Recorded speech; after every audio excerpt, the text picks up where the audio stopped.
with personal computers? Well, I ran into my first computer when I was about 10 or 11. And it's hard to remember back then, but I'm an fossil now. I'm an old fossil. So when I was 10 or 11, it was about 30 years ago. And no one had ever seen a computer. To the extent that they'd seen them in movies, and there were these big boxes with whirring, for some reason they fixated on the tape drives as being the icon of what the computer was, or flashing lights somehow. And so nobody had ever seen one. They're very mysterious, very powerful things that did something in the background.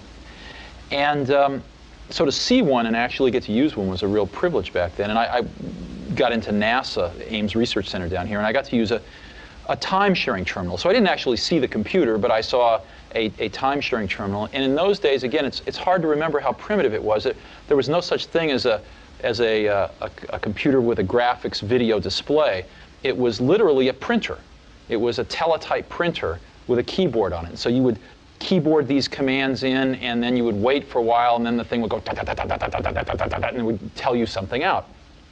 But even with that, it was still remarkable, especially for a 10-year-old, that you could write a program in BASIC, let's say, or Fortran, and actually this machine would sort of take your idea and it would sort of execute your idea and give you back some results. And if they were the results that you predicted, your program really worked. It was an incredibly thrilling experience. So I became very captivated by a computer. And a computer to me was still a little mysterious because it was at the other end of this wire, and I'd never really seen the actual computer itself. And then I got tours of computers after that and saw the insides. And then I was part of this group at Hewlett-Packard. When I was 12, I called up Bill Hewlett, who lived in Hewlett-Packard at the time. And again, this dates me, but there was no such thing as an unlisted telephone number then, so I could just look in the book and look his name up. And he answered the phone, and I said, "Hi, my name's Steve Jobs. You don't know me, but I'm 12 years old, and I'm building a frequency counter, and I'd like some spare parts." And so he talked to me for about 20 minutes. I'll never forget it as long as I live. And he gave me the parts, but he also gave me a job working at Hewlett-Packard that summer. And I was 12 years old. And that really made a remarkable influence on me. Hewlett-Packard was really the only company I'd ever seen in my life at that age. And it formed my view of what a company was and how well they treated their employees. You know, at that time, I mean, they didn't know about cholesterol back then, but at that time they used to bring a big cart full of donuts and coffee out at 10 o'clock every morning. Everybody would take a coffee and donut break, and just little things like that. It was clear that the company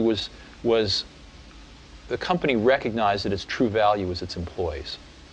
So anyway, things led to things with Hewlett-Packard, and I started going up to their Palo Alto research labs every Tuesday night with a small group of people to meet some of their researchers and stuff. And I saw the first desktop computer ever made, which was the Hewlett-Packard 9100. It was about as big as a suitcase, but it actually had a small cathode ray tube display in it, and it was completely self-contained. There was no wire going off behind the curtain somewhere. And I fell in love with it. And you could program it in BASIC and APL. And I would just, for hours, you know, get a ride up to Hewlett-Packard and just hang around that machine and write programs for it. And so that was the early days. And I met Steve Wozniak around that time too, maybe a little earlier, when I was about 14, 15 years old. And we immediately hit it off. He was the first person I'd met that knew more about electronics than I did, and so I liked him a lot. And he was maybe 5 years older than I. He'd gone off to college and gotten kicked out for pulling pranks, and was living with his parents and going to the deans of the local junior college. So we became fast friends and started doing projects together. We read about the story in Esquire magazine about this guy named Captain Crunch, who could supposedly make free telephone calls. You've heard about this, I'm sure. And we were captivated. How could anybody do this? And we thought it must be a hoax.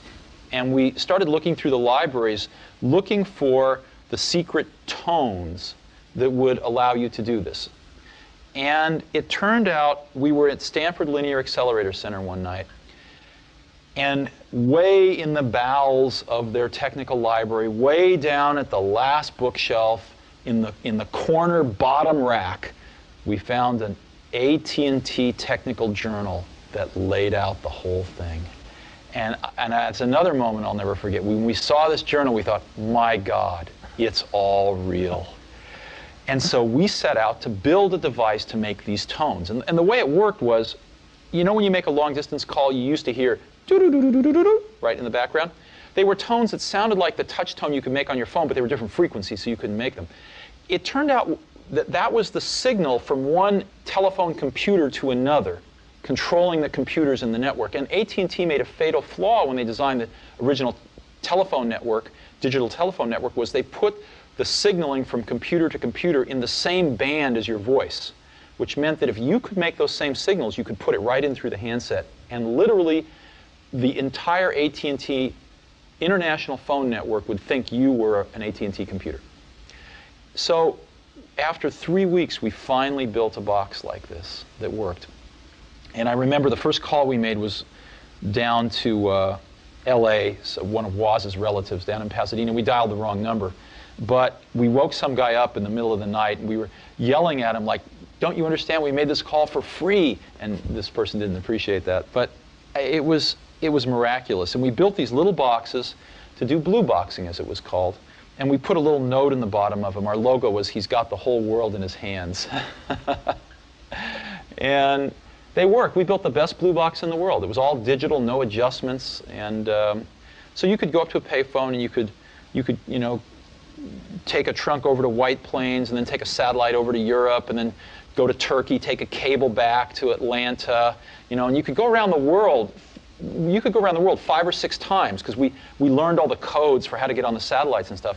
And then you could call the payphone next door, and so you could shout in the phone, and after about a minute it would come out the other phone. It was miraculous. And you might ask, well, what's so interesting about that? What's so interesting is that we were young, and what we learned was that we could build something ourselves that could control billions of dollars worth of infrastructure in the world.